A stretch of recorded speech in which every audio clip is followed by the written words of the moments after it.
Hey,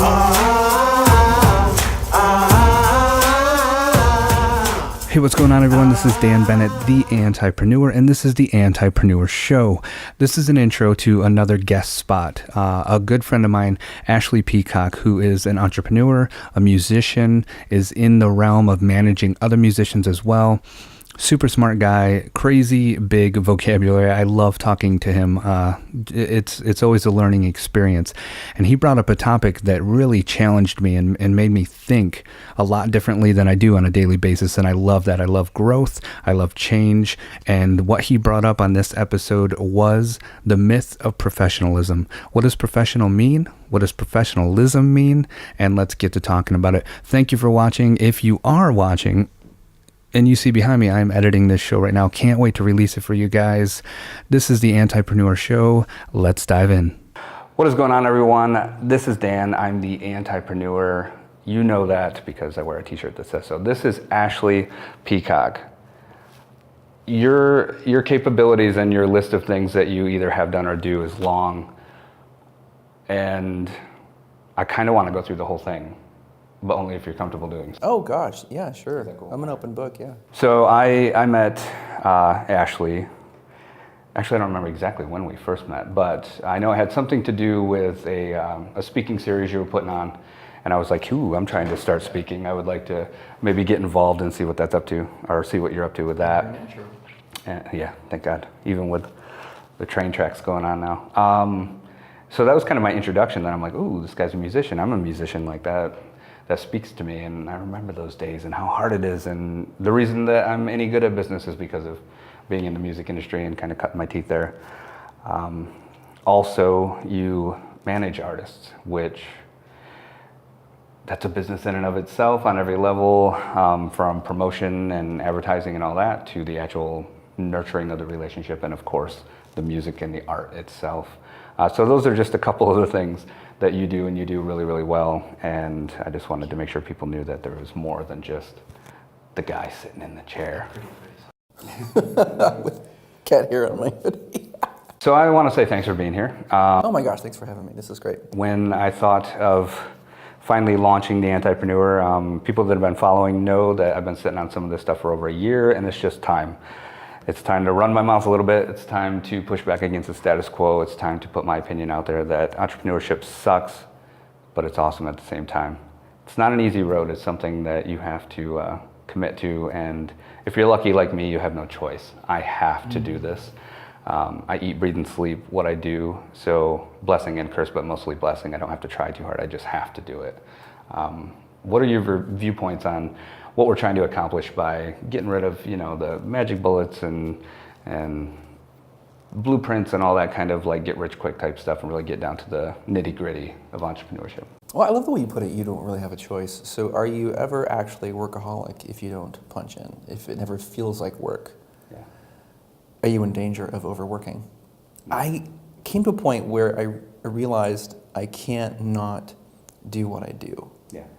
Even though what I do looks almost erratic in its diversity, they're all branches on the same tree. And though those branches might never touch, those branches will never return to the trunk. And the fruit of those branches will certainly never ever see the roots. They're part of the same organism. So what's the work that I do? The work that is the common thread between the music as a performance artist, the management, the development, the entrepreneurial side of things, the marketing side of things. It's just a dialogue between somebody that has something to say and someone that needs to hear it. That is it. It's that simple. And it's that dance of knowing that you can't not say it regardless of who's listening, but there is always that finessing of putting yourself in the shoes of the people that will receive your message, and then adjusting your message just so that they might hear it in a more beautiful way. So essentially we could stop right now. And if you just took the last 5 minutes of what has transpired here and implemented that in your own business, you would be glad to call yourself an Antipreneur.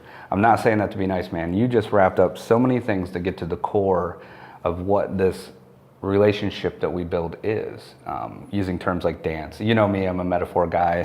I love things I can visualize. as soon as you said that, I'm like, you get on the floor with someone with 2 left feet, it's not working, you know it's not working, you're not going to force that dance. But for some reason in entrepreneurship, people will force things to happen, stay with a client they shouldn't, who knows what the case may be. But when people dance and they're well rehearsed, it's a beautiful thing, and it's like, wow, those people know each other, and the problem they're trying to solve is to complete this dance beautifully. They're obviously doing a great job. Like, I love those kind of visuals. Well, and that's a really good analogy, because that's where the complexity of the mechanisms that are involved in our business really lie. In the dance itself, if you have a problem, do you just make some adjustments to retain that partner because you see a good fit, even if it's further down the road, maybe a couple songs later? Or do you move to a new partner? Yeah. Or are you forcing that dance with the wrong partner? Or maybe you just need to break away entirely and cut a rug solo for a while. Yeah, man, those are so good, so good. I think about real life situations spun in a way like metaphor. You know, if you went to a restaurant 3 times and every time you just got terrible service, you probably wouldn't go back, and you might even after the 3rd time tell someone about it. Like, man, save your time, don't go over there. They just don't have good service. But in business, people return to things, I mean, 10 times, 20 times sometimes. I know a lot of the times it's because there's bills to pay and you got to make money. I've made a lot of decisions based on money, especially early in my career. And, you know, some of them I would look back and say, I kind of didn't have a choice. I needed to keep the boat afloat. But as you get more seasoned, as you're learning, as you're doing good business and treating your clients well, you better pay attention to who you're dancing with. You know, it's a really good analogy, because what makes you re-enter that restaurant after having a subpar experience? And at what point in your life does a tolerance transform into a habit, transform into a value that was unforeseen? Wow. So I'm now valuing bad service unintentionally. Yeah. Food for thought. I'm thinking hard on the fly. That's so powerful. And I love relating those kinds of things, because, you know, so often, I mean, your business is right here, and you're just in it, and you're not really able to back up because of time constraints and deadlines and who knows what. And a thought as simple as that, if you can just marinate in that for, you know, 5 minutes at the beginning of your day, you might avoid some catastrophe. Oh, that's huge, because I think any mechanisms that invite self-awareness are essential. Whether that's meditation or just, you know, kind of a morning positive self-talk thing, anything that gives you a gap between stimulus and response. Yeah. To let you say, you know what am I actually seeing? And who is the person that I'm cultivating within that is going to engage this in the healthiest way possible? Yeah. Wherever you can invite self-awareness, you can make better decisions. But it's got to be consistent, because you have to evaluate yourself on the fly so often.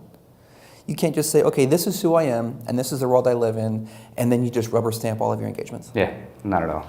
Not if you're doing your job right anyway. So you've got to really essentially cultivate self-trust so that you can walk into any situation without a cheat sheet and be thrown a surprise, but still trust your response. Yeah. If you guys aren't taking notes, I feel bad. One of the things I love about you is that you're able to talk about subjects where I would have a shorter fuse, a rougher vocabulary, seemingly less tolerance. I'm getting way better about it nowadays, but like especially in the beginning of launching my business. And you're able to like very smoothly, if you will, articulate things that are very irritating in real life to deal with. And it's cool because I feel when I talk to you, and full disclosure, we're friends, you know, outside of business and everything. Like I feel calmer when I talk to you because of your approach of how you explain things, even if it's a topic that we both know and we're both talking about. And I think there's something to be learned there too, that self-awareness and that kind of mindfulness. I like too that you said it doesn't matter the platform or how you gain your mindfulness. Take 5 minutes in the middle of the day, lock yourself in the bathroom, turn on the shower, breathe some steam. I don't care what the thing is, do it. Because you'll come out the other end with a different mindset, whether you solved the problem after that or not, or are still irritated later. that will change at least your direction, in the short term, and that's powerful. I appreciate that that kindness. I don't want to lead anybody to the perspective that I am impervious to anxiety. I fail daily, and usually it's rather spectacular. But I'm reminded of something that happened yesterday. My partner and I were preparing to make some dinner, and she's not just a marvelous cook. She's a genius in the kitchen. I've followed some of this online. I was trying to find ways that I could contribute to the dinner, and she said, "Well, you can cut the sweet potatoes," and I've never been able to. I'm not a bad cook, but I've never been able to make sweet potatoes in a way that's not just a catastrophic failure. Yeah. So regardless of how I cut them or how I cook them or how I dress them, they just never turn out right. So I got instant anxiety about cutting these potatoes wrong or prepping them wrong to contribute to the failure of her dinner. I want to support her. I want to make sure that I'm helping to enable the blossoming of what I know is going to be a gorgeous meal.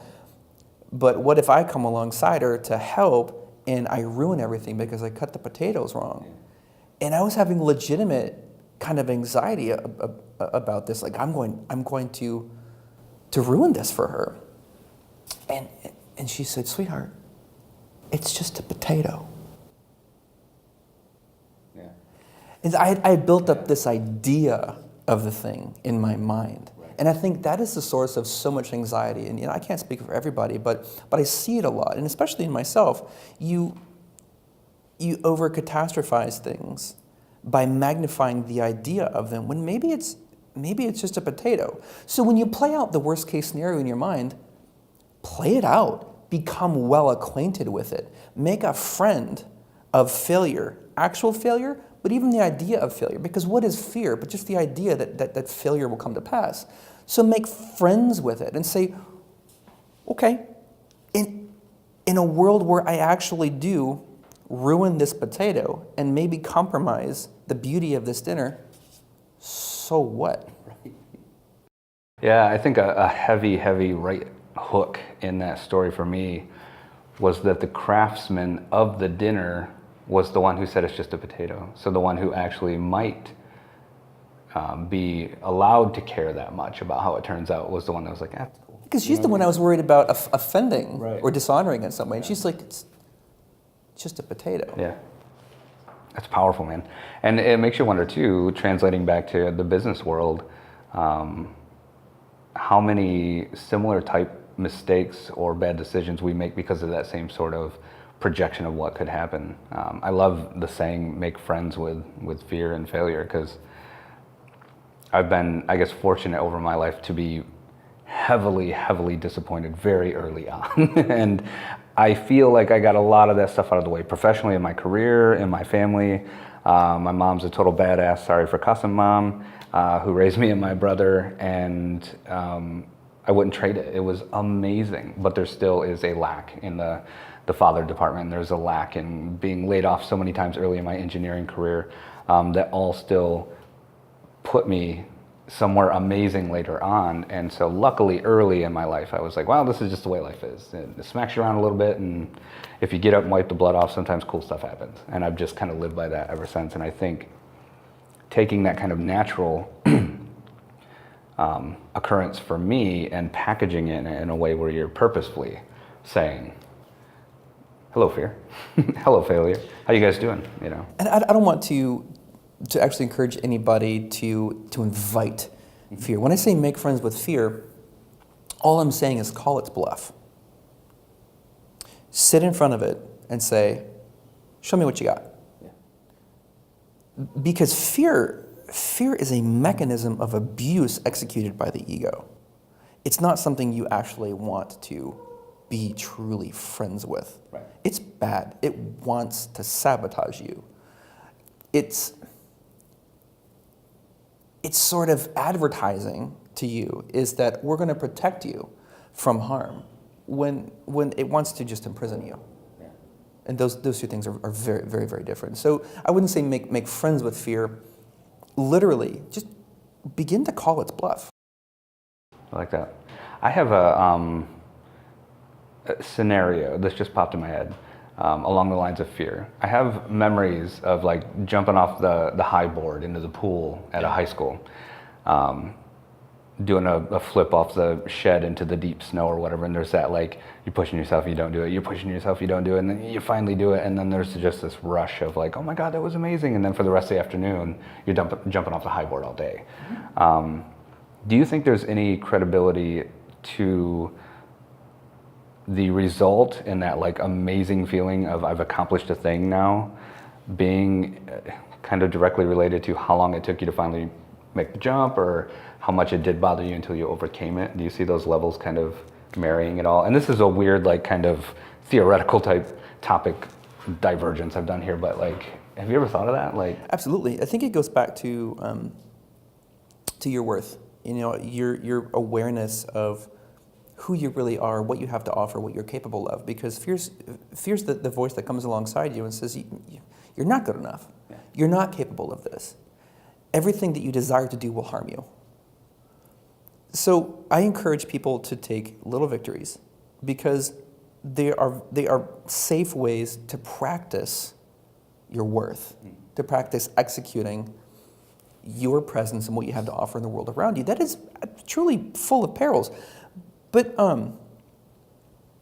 I've never experienced victory, little or small, in the face of a fear that's tried to keep me from it, and walked away saying, yeah, I knew I could do that. Right. Every single time I go, oh my gosh, why didn't I do that sooner? Right. I had no idea. And I've now just become aware that I could do it the whole time. And I think about the Wizard of Oz. Dorothy had the shoes on the whole time. Spoiler alert. No, it's so good. Yeah, it's so good. There's an interesting conversation that you can tease out of that too, because if Dorothy had gone home right away, what would she have missed out on? Did she need that journey? Did she need those relationships? Did she need to fight those battles before she could go home a more well-seasoned, well-practiced person of worth? Yeah. I think about the diving board analogy is great. You know, how many years was I afraid of water? I really was afraid of water. And when I finally, in my 30s, became a kayak tour guide in the ocean, my fear of water was conquered in 15 minutes of safety training. I was like, oh my gosh, how many years of enjoyment did I miss out on in the water? Yeah. But then again, how many things did I learn about myself by wrestling with the fear? And I think you got to decide that for yourself. You know, are you enslaved over an arc of wrestling with fear, or are you really learning yourself? Right. And maybe the victory comes when you need it to. I think it's up to you, really.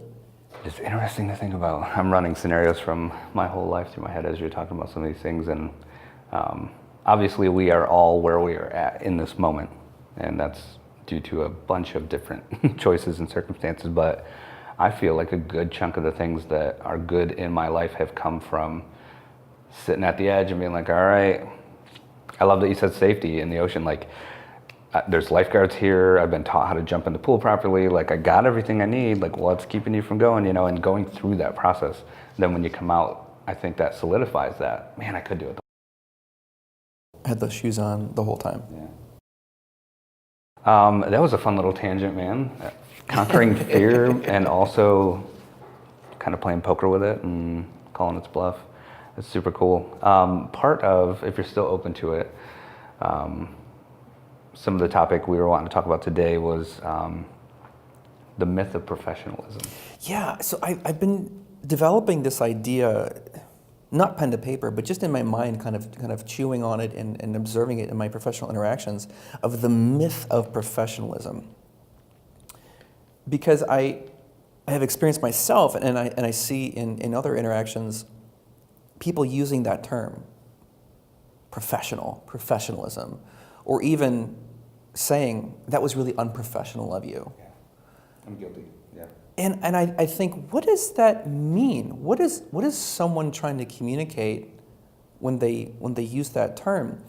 And I think I suspect the way that it's often used could actually impede what an entrepreneur, especially a creative entrepreneur, truly has to offer.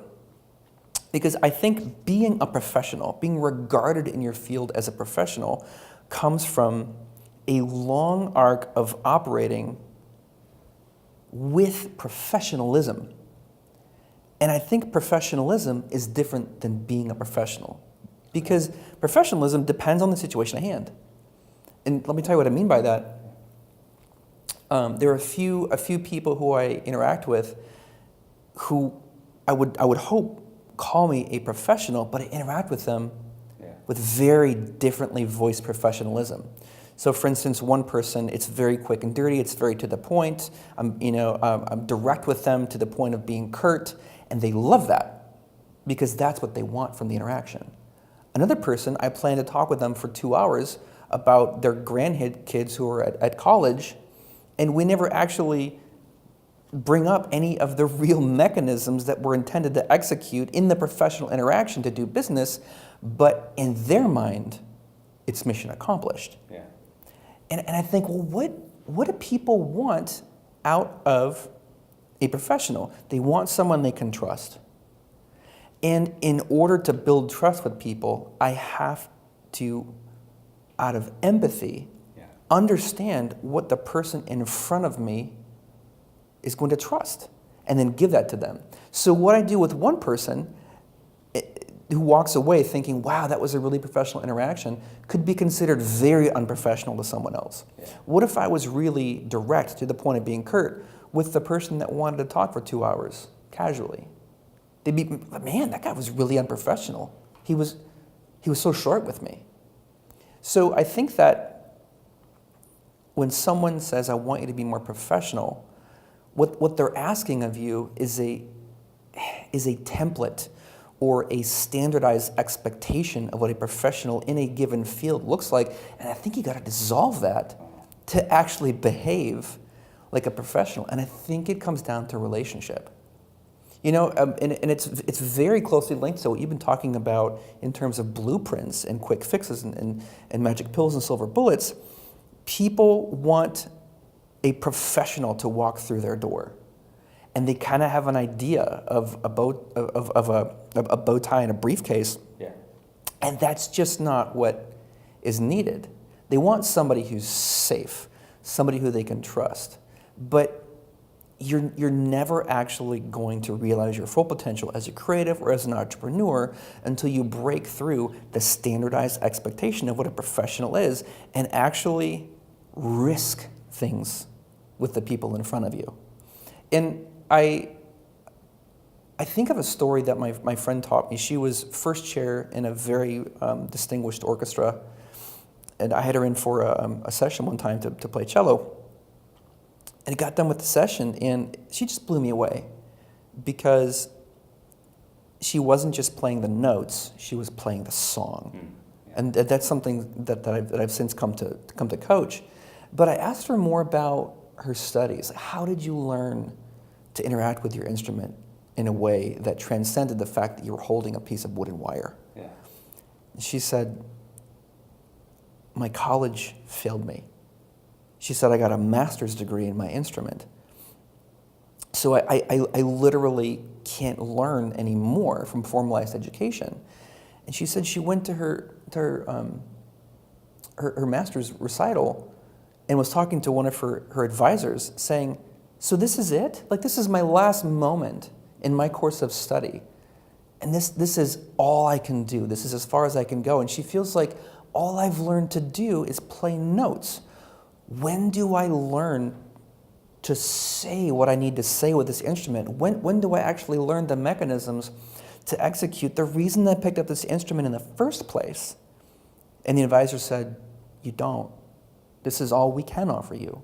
This is all the system is designed to offer you. And she said in that moment, she decided to create educational opportunities for children at very young ages of instrument instruction so that they could plant the seed of giving themselves permission to actually express themselves with an instrument, not just learn the mechanics of it.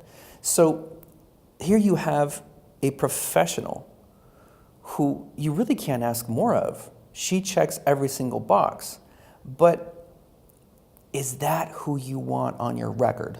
Yeah.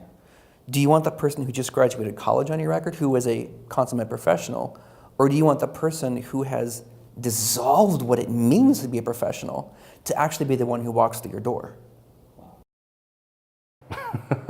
Dude, you just gave me so much. The first thing I'm gonna say is to be completely transparent. Like, I'm getting my ass kicked right now.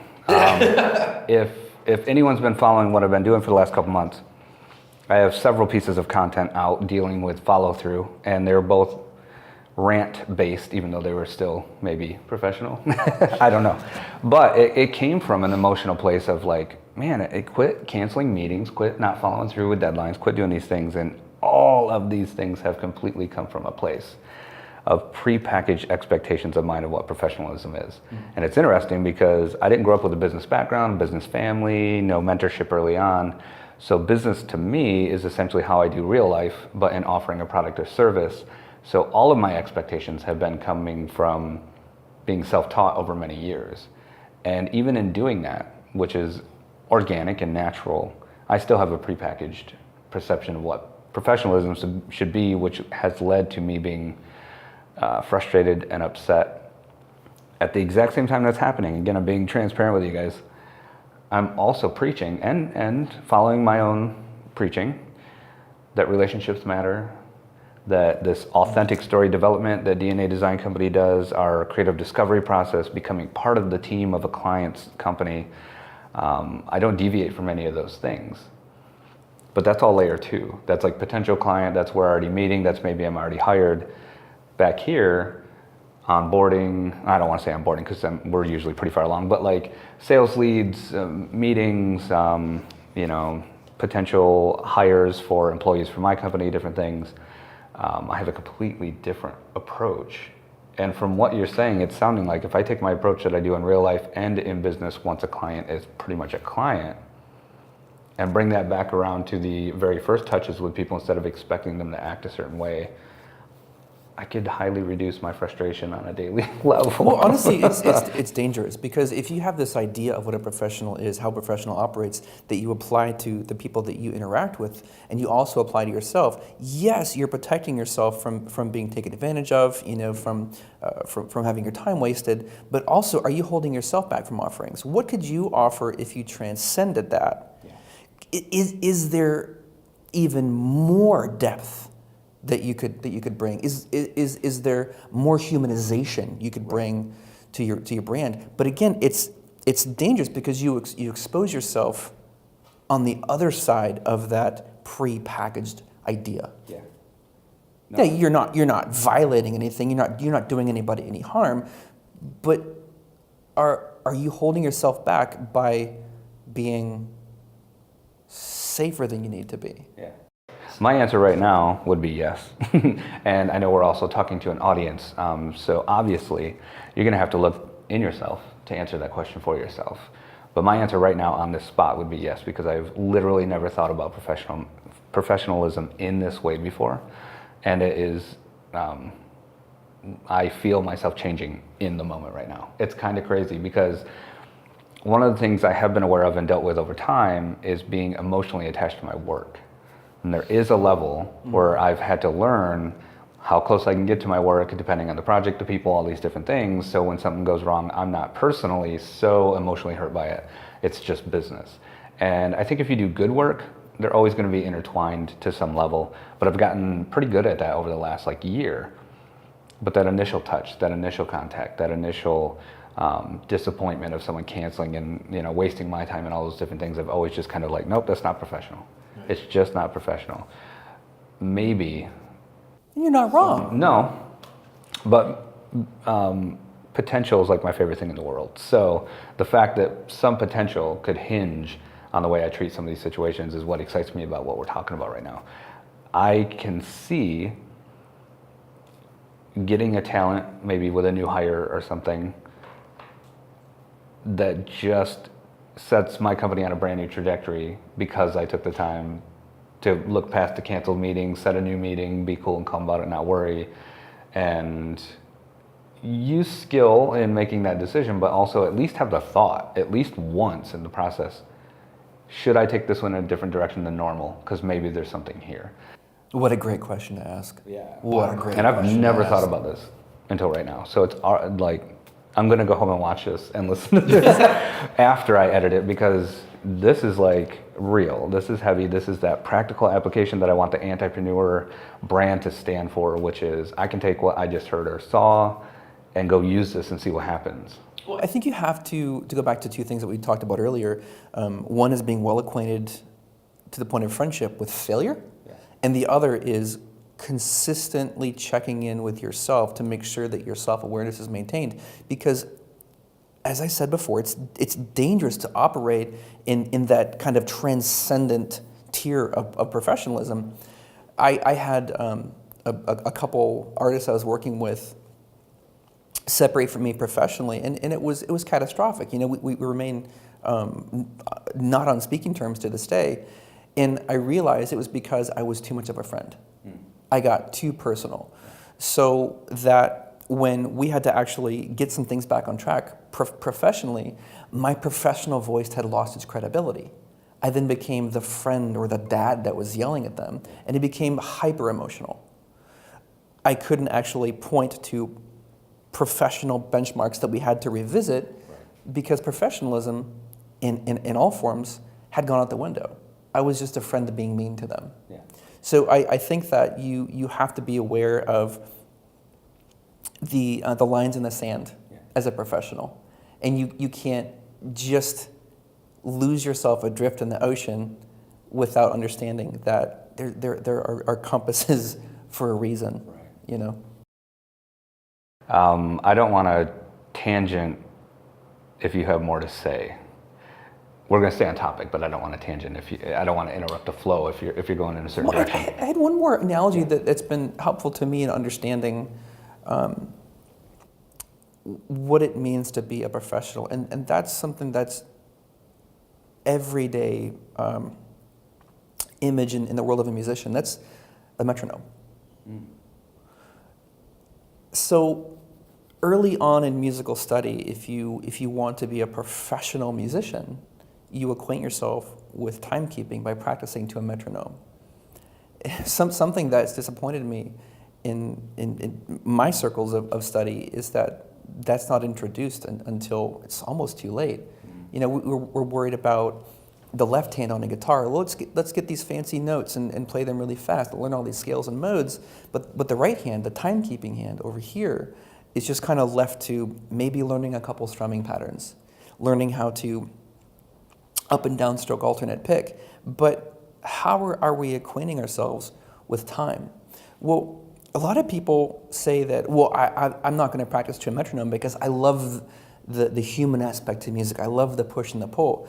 And my pushback to that is you're just being lazy. You truly are being unprofessional if you refuse to even acquaint yourself with some of the language that you need to function in circles of people who you're going to call professional colleagues. And the actual legends in music, the people who move us with what they play, don't use a metronome. But they're on the other side of the metronome. They have learned how to keep time, and then they've learned how to dance around it, so that it's not just 1 and 2 and 3 and 4. It's 1, 2 and 3, 4. There's movement. There's life to it. They know where those notes land, but then they know how they can move around it to elicit an emotional response. So the Motown guys and Miles Davis and these people who just stir our souls with what they play, with what they can express, have acquainted themselves with what it means to be a professional and then transcended that. I'm so glad you went to emotion, because that's right where my brain went, is once you are on, once you have adapted a metronome into what it is that you do, you get to then do what the excuse was, which was push and pull. You're not pushing and pulling, you're being lazy. I love that you said it that way, because after you've mastered timing, then you push and pull. And because you're so good, we feel the push and pull 10 times as much, because we're not expecting it, or you did it the right way, or you know it's coming, so you can set up for it. To where if you're just sloppy, ability to speak with your instrument. Yeah. You know, that's so good. Mastery doesn't come when you are able to play the notes. Yeah. Mastery comes when you're able to be yourself with your instrument. Man, that's good. That's good. Oh, I'm gonna have to maybe chop this one into a couple different pieces, like release them and tease them. I'm glad it's helpful. I'm just overly caffeinated. It's so good, man. So the tangent, still on professionalism, that I wanted to go on is through our growth. And again, another thing with the Antipreneur that I'm trying to do is be transparent and to be open with people, to let people know, yeah, like I kick ass, but I also fall down, and I will point at both of them equally. So as we are implementing more processes and systems, which every business needs to scale and thrive, it's been over the last year and a half, I've really gotten some amazing mentorship and some people in my life, you included, who have poured in freely with nudges and elbows and little kicks of, it's more in this direction, dude. And part of that has been these processes and systems, putting them in place. So I started where I was most comfortable, which was how we actually interact with a client, what makes us different than other people, our creative discovery process, how we build story, how we approach digital media. It's not a commodity to us. We don't just go and do it. We do all these things that feed it and then use it as a vessel instead of just point a camera, edit it, here you go.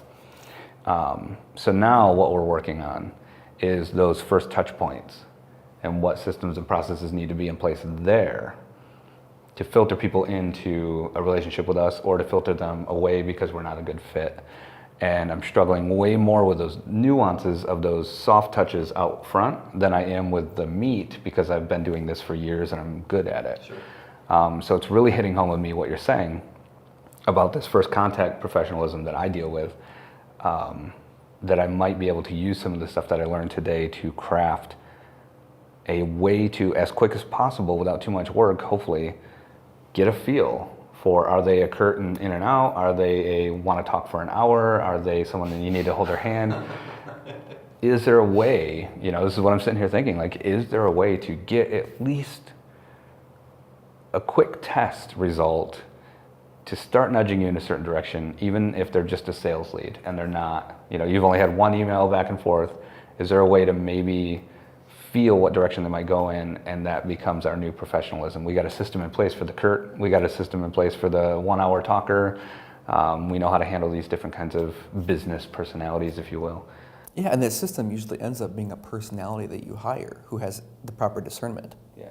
And what you're really talking about though is sales, man. It's funny that you mentioned sales, because what I find is helpful for me in operating in this kind of new professionalism is within the first few seconds of an interaction, I have to learn what makes that person tick. I have to put myself in their shoes and ask the question, what's in it for me? What do I want from this? And then I've got to find a way that gives them what they want while also honoring my objectives. Yeah. That's sales. It is, and I've been called a salesman, and then I got people to say you have no idea. I err on the side of I'm not a salesman in the context of what I think a good salesman is. Not someone who sells something, someone who actually is a good salesman or saleswoman. But in real life, and I've heard a lot of salespeople say this, so I'm sure if you're a salesperson and you're hearing me say this, you're gonna be like, yeah, I've heard it 1,000 times. When I'm in person, it's a whole different game because I'm not selling. I'm just being me. Mainly, I'm trying to pull a story from you. I've been to so many networking events that turned into work later, and I didn't sell a thing. They didn't even know what I did by the end of the night, because it was just, they don't remember what I said. They remember how I made them feel, and how I made them feel was me sharpening my skills and pulling story, because it's what I do. Those lead to sales. But then this like kind of intangible, you're an email, I haven't met you yet. I haven't found a way yet to take the skills of real life and put them into like a digital format with at least a little bit of the same care and caress that I do in real life. Because in person, I only need 30 seconds with you, and I can pretty much figure out where things are going and make sure we're not wasting each other's time, or we fully dive in and I ignore everyone else for the night because this is powerful, whatever. But as we're trying to build these systems and processes in our sales, essentially in our, bringing leads into the pipeline, it has been a mystery to me. And I love that you said too that sometimes it's bringing someone onto the team who understands those, because it's not me. And I'm so open about that, like, all the time. Like, we're successful, a lot of cool things happen. I have, all kinds of fun things I can point at or name drop or whatever, but like, I will never say I'm a salesman, because I think it's an art. I would say, what an interesting conversation to dream about the areas in our life that aren't sales. Yeah. How far does it extend? And we just haven't realized it, because to some degree we have demonized sales. Yeah. Well, salesmen are slimy. Think of an area in your life that sales really doesn't apply to. I think they're pretty few and far between, man. Super few and far between. I'm talking about everything in life. A toilet is selling me an opportunity to do my business. Yeah. We both want something here. We both have a purpose. Yep. And it's just a matter of marrying those two purposes. So is the core of professionalism, mathematically, Mm-hmm. professionalism equals what's expected of me multiplied by what I want.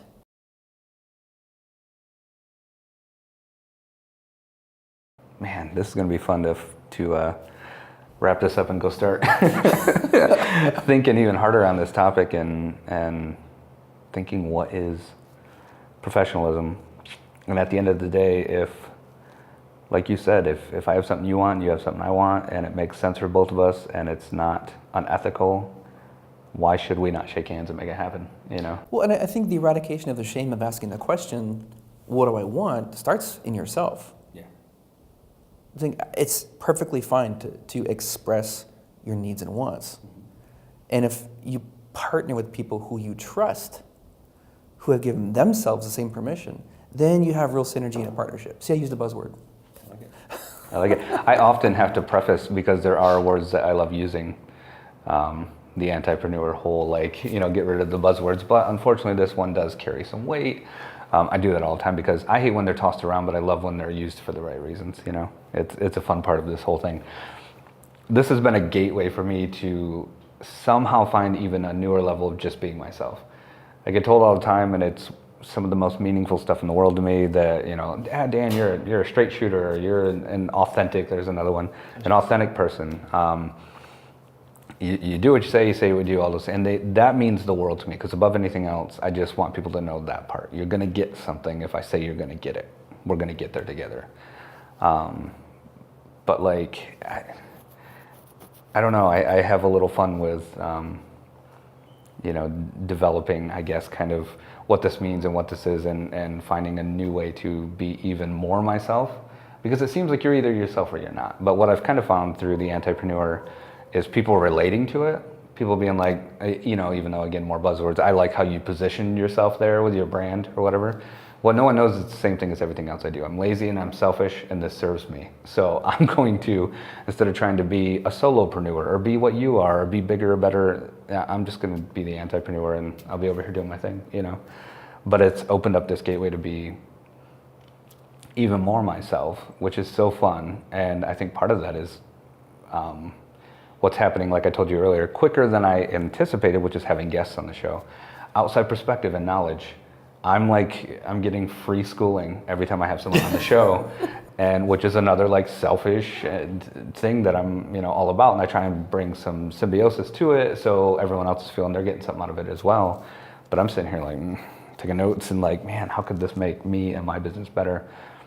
And I think it's through giving myself permission to just be even more myself. What is entrepreneurship? It's just creating connections with people that you have a mutual beneficial relationship with. Yeah. And this music, it's artist and listener. That's entrepreneurship in its purest form. It's creating those partnerships. And marketing is just a mechanism of making those connections.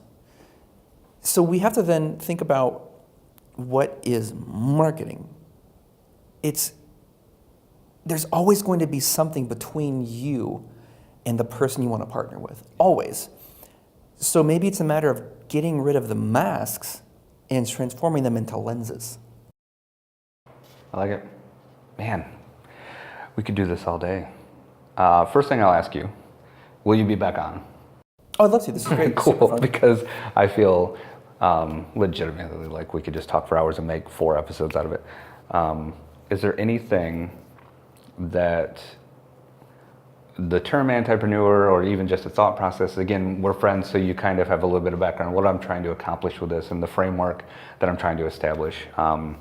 Is there anything that someone with that kind of mindset, I want practical application, I want stuff I can really use, I want to be authentic, I want to ignore all the fluff and really be my best self when I'm serving my clients or customers or whatever. Is there anything you'd want that sort of person to know or to walk away with outside of the subject matter that we talked about today?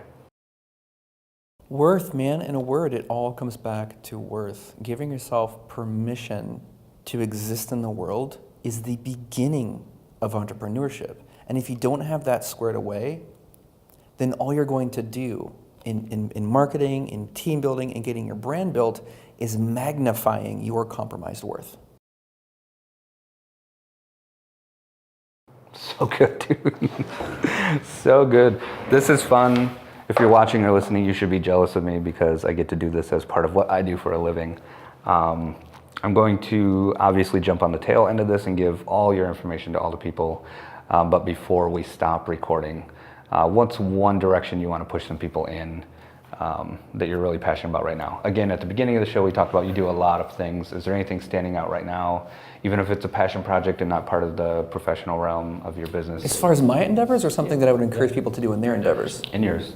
My endeavors? Check out something that I am just super excited about one of the artists I'm working with right now. Her name is Josie Pace.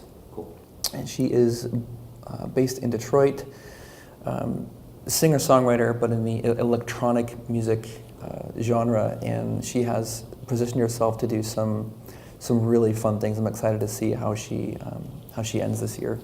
Perfect. I'll gather that information as well, and the people will get it at the tail end of this show. Thanks so much for being on, man. And you don't have to, but I'd like to ask people how they feel about possibly calling themselves an Antipreneur. Hashtag sign me up. Do it. That's what we want. We want a community. We want people to think along the lines of just doing things the way they should be done, the way that matters. Maybe in an old school or vintage way, maybe in the new packaging of something that still is rooted in this human relationship that we create with our clients and stuff. And then creating existential crises by saying, well, what is the word should as applied to my practices? What is expected of me? What am I supposed to be doing? And is it harmful to ask that question? That's the journey. That's the journey. We're all riding bareback horses trying not to fall off. So good luck on your journey, everyone. Thanks again for being on, dude. Thanks so much, Dan. Appreciate it, man.